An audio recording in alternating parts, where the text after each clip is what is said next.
Hello world, and welcome to another video. So this is the 15th attempt of making this video. For some reason I just can't seem to get going today, but never mind. It's not really the 15th attempt. It feels like it though. I'm drinking a cup of coffee today. It's not tea, it's coffee. Maybe that's why. Maybe drinking coffee instead of tea has completely thrown me off. Anyway, this mug is almost empty. It was full, so that gives you an idea how long I have been making this video. Anyway, never mind all that. So in today's video, what I would like to talk about is what I'm going to refer to as the formula trap. Okay, so this is, I kind of had the idea of this whilst I was doing those 30 patches in 30 days. And I noticed that at times I'd sort of slipped into a formulaic way of working, which was helpful because it removed some of the barriers to getting going, and it helped me to it just helped me sort of get going with ideas and make sure that I was working regularly, and it was helped me to be more efficient and get going more quickly. But after a while I noticed that actually that becomes a little bit of a trap, and it's not beneficial because you start just doing the same things over and over again, and you're no longer sort of exploring and discovering things. You are in fact just repeating yourself. So that's kind of what I want to talk about in today's video, the formula trap. But before we do that, I would just like to invite you to hit the subscribe button if you are somebody who watches these videos regularly and you enjoy the content, or maybe even this is your first time to watch one of my videos, in which case welcome and thank you very much for clicking on the video. So please do consider hitting subscribe because it does help me, it helps the channel, and it's just good to know that people are out there are enjoying the content. Anyway, let's continue. So what am I talking about here? So I guess, it's this idea that sort of over time you can kind of develop patterns or ways of working which are useful and helpful. It could be as simple as sort of just having something set up ready to go, so that you always know that you can just go straight to that thing. Maybe you always start off with the same module each time, or the same couple of modules that get a voice going very quickly, and then from there you can develop new ideas. Maybe you might follow a particular structure, an overall structure for your patch or your piece of music, and it helps you come up with something that fits within that structure. There's all sorts of little patterns that you can develop and ways of working that will sort of help you be more productive. And I guess the point of all of those is that they help you to develop a habit. And I was talking a lot about developing habits in the previous video, which there is a link to that. Where's it going to be? Over here? Somewhere up there. Yeah, a link to that video up there somewhere. So in that video I talk about developing a habit and how you can sort of practice and grow and so on, and having some kind of formula or some kind of repetitive way of working really helps to grow that habit and keep you working, I suppose.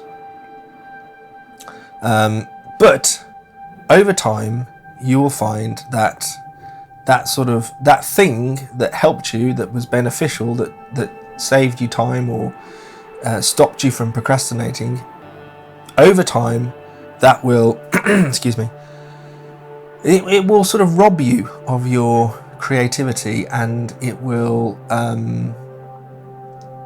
you'll start producing the same things again and again, and you'll feel like you're not sort of growing anymore, and you become a little bit stagnant creatively.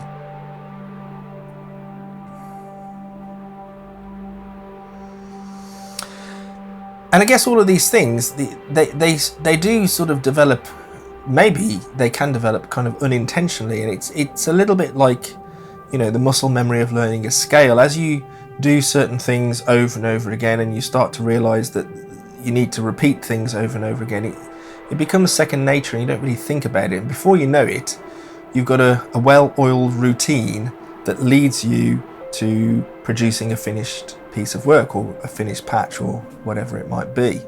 However, eventually that might become a problem. And that's kind of what I noticed myself, especially during that period where I was doing lots of patches in a short amount of time. So you start to get this kind of creative stagnation that can set in, and it feels like you're just kind of going through the motions. You're just kind of repeating yourself, just for the sake of it. Maybe it feels like what you're doing is easy, and you might sort of not be kind of fully engaged with what you're doing. You might lose this kind of curiosity that you had previously, or excitement about starting a patch or whatever.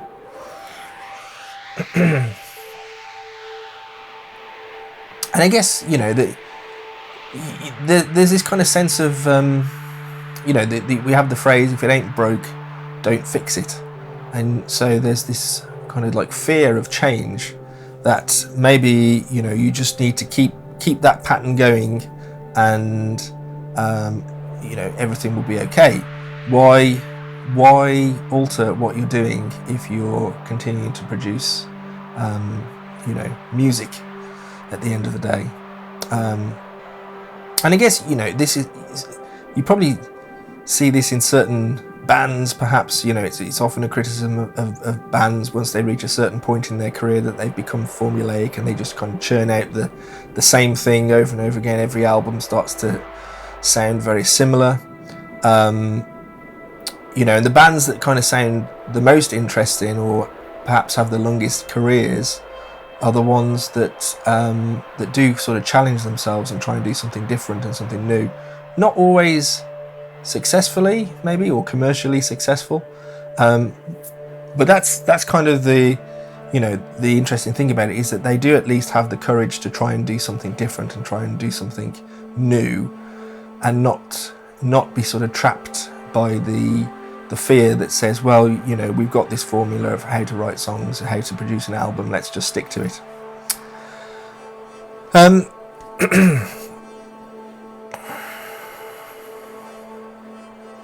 And I guess that's it, isn't it? There is, you can get this fear of breaking a pattern, because it creates uncertainty, and with uncertainty there's risk. What if people, what if you do something different and people don't like what you do anymore? That people like what you do right now, so maybe best to stick to that. But that sort of keeps you in your comfort zone, and we all know that in order to grow and improve and develop and so on, you need to move beyond your comfort zone. You might experience, I guess, sort of procrastination around this. I'm sure that's something that many of you have felt before, sort of procrastination to get going with a project, or sometimes it can feel difficult to start, and that's where these formulas and patterns actually can be quite helpful, because they help you to overcome that procrastination. But then we can get into another level of procrastination again, where we might then procrastinate, knowing that we need to break that formula, we need to do something different, but we start to procrastinate around that, and that sort of keeps us within that safe zone and within that comfort zone. And again, that feeds into the whole imposter syndrome that I talked about in a previous video, where you start thinking, well, if I do something different and it doesn't work, or people are going to see me as a failure or see me as a fraud, because what I've done up to now has been working. So there is this kind of paradox, isn't there, where that formula and that repetition that was so beneficial maybe when you were starting out actually becomes a little bit of a trap and a hindrance as time moves on.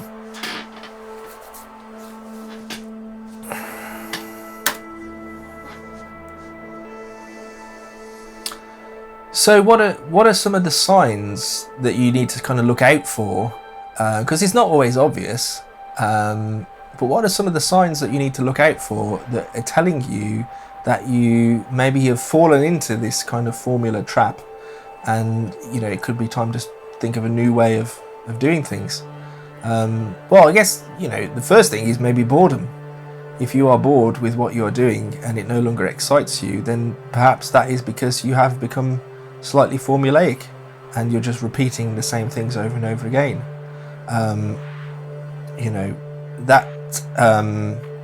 That risk that you get from doing something new and something different, that challenge and uncertainty, that's what keeps it sort of interesting and exciting. And if you're not experiencing that, then what you get instead might be boredom. Maybe you are finishing your patches or finishing your tracks or music pretty quickly, and at the end of it all, you're sort of not feeling particularly satisfied with what you've done, and that might be because, again, you're following a formula. You've developed a way of working that seems to work, and you just need to churn out the music. There are times when that might be beneficial.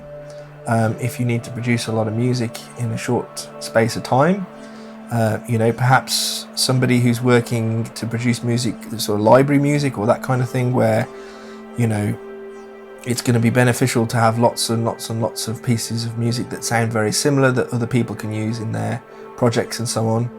But if you're wanting to work creatively and to grow and so on, then the opposite is probably true. You might find that you are just kind of copying yourself, and you listen back to a piece of music and it sounds very similar, or similar ideas, similar sounds to a lot of other pieces of music that you've made, a lot of your older work, and you might even be wondering why that is, because these kind of things can sort of happen and sneak up on you without you having sort of like conscious awareness of them. Perhaps you know what the patch is going to sound like, or what the performance or the music is going to sound like before you even start, or definitely before you finish. If you're fully aware of what the end result is, then there's no exploration there, there's no discovery, and again, it probably suggests that you are sort of leaning a little bit too heavily into a formula or a process. And I guess the final thing is that if you're not discovering new things and new ideas, new ways of working and new sounds and so on, then you're not learning anything, you're not discovering anything new, you're not exploring. Then that is because you're just repeating yourself, and you have fallen victim of the trap, the formula trap. So how can we get out of this? How can we break the trap? How can we ensure that we are working creatively and trying new things? Well, let me just have a little drink first.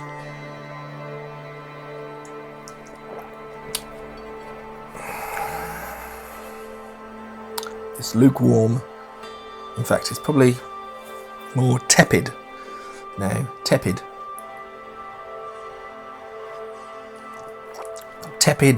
coffee, which actually is not unpleasant. So how can we break this trap? How can we break the trap without losing the benefits that we gain from it? Because after all, having some kind of formula or a set way of working, it can be beneficial because it helps you get going. It can help you work more efficiently and so on. So we don't want to kind of throw everything away and start completely from scratch.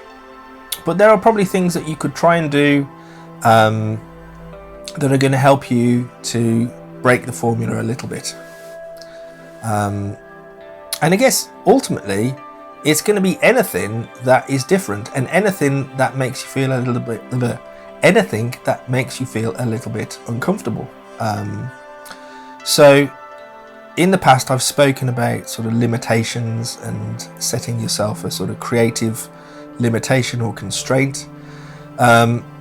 that is a really great way of developing creativity, because it forces you to think of things differently.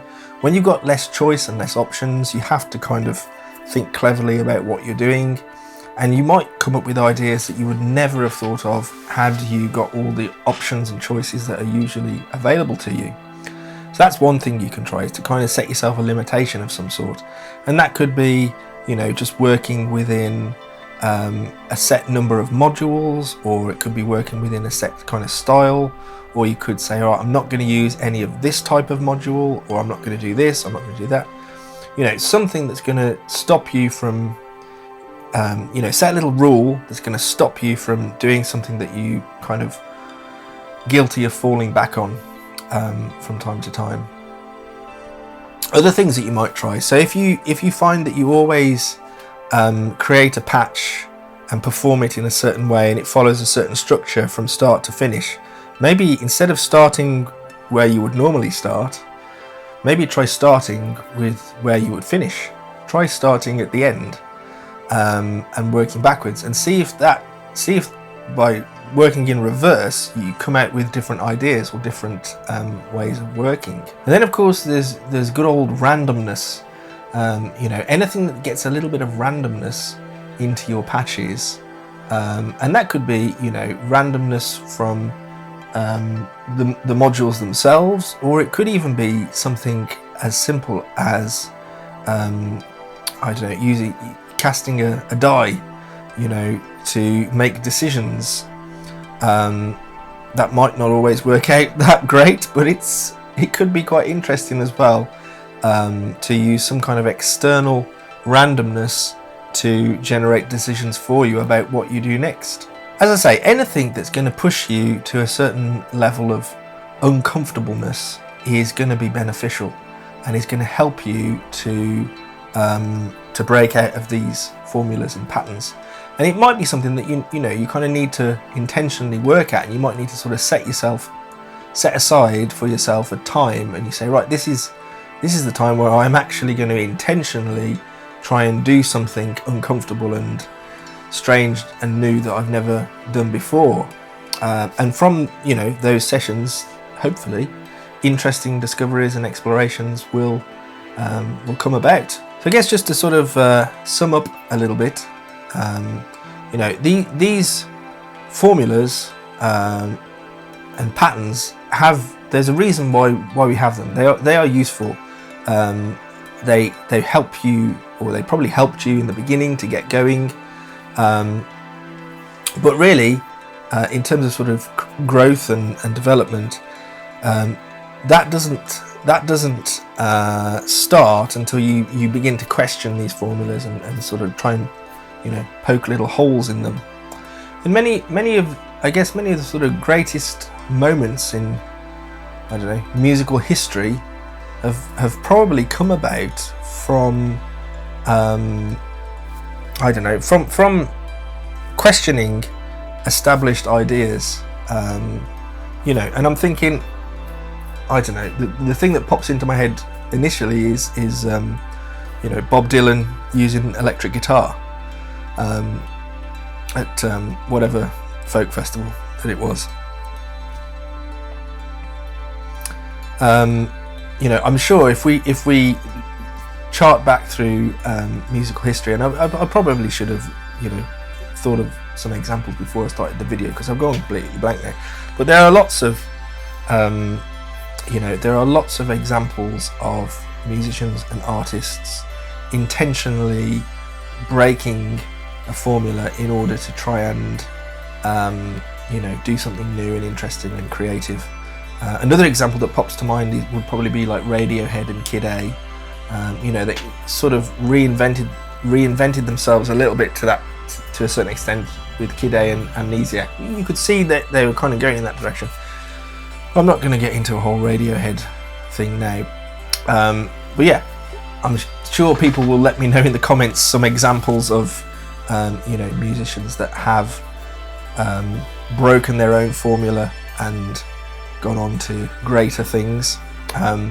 So what are some of your own formulas that you have that you could sort of do with breaking in order to move forward. Let me know in the comments below. And if you have ways of doing that, then let me know as well.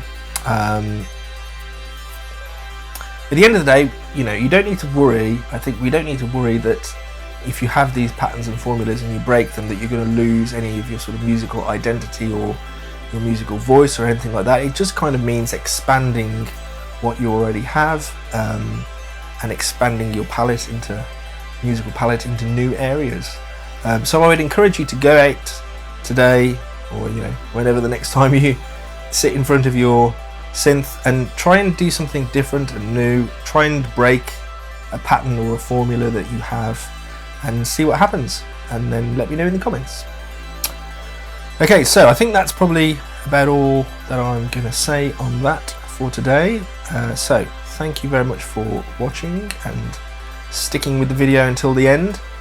Of course, if you have enjoyed the video, then please hit the subscribe button and the like button and all of that jazz. And I will see you in the next video. Cheerio.